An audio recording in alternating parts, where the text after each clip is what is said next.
funeral home. Our I&M studio, where our reporter William Lusiges is just from covering the public viewing of the body of the late IEBC Director of ICT, Chris Msando. An autopsy done on Wednesday established that Msando was tortured and later strangled to death. He was one of the few people with crucial information on the IEBC's election preparedness and technology, including knowledge of the location of the Commission's servers. Our reporter, as I mentioned, William Lusige, was there for us. Now joins us live from our city center studios. It must have been such a sad day for Kenyans who came for that public viewing, William.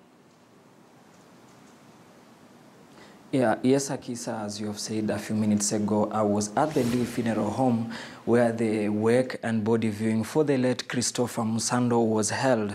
Remember that Msando was the director for ICT at the IEBC, and his death caused a lot of rumors in the air, especially how he disappeared, and later his body was found at Muguga Forest in Kiambu and later transferred to City Mortuary, and finally he was brought at the Lee Funeral Home. As we were speaking to some of the family and close relatives who had arrived at Lee Funeral Home to pay their last visit to Muhando before his burial, which is scheduled on 19th of August, actually 1 week and 4 days after the election. The family members and also close friends talked to us and actually complained why the government has not yet talked to them since the disappearance and finding of Muhando's body. Speaking through their family spokesman,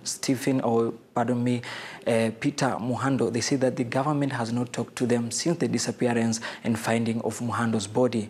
Also, they complained why the government has not allowed foreign investigators to come on board and help with the investigation. Remember that an autopsy was done 3 days ago on Wednesday by the government chief pathologist, Johansen Odor, which stated that Muhando died from strangulation and also after being held for a few hours before his death. So as we were speaking to family and close relatives, they complained that the government has not yet talked to them since his disappearance, and we are also waiting for some government officials and political leaders to come and pay their last visit to Msando, but that did not happen. No any political leader or government official arrived there except for close friends and also family members. So they have really complained, and they're saying the government had sidelined them in terms of the investigation and even in terms of helping them prepare for the final rest for Muhando.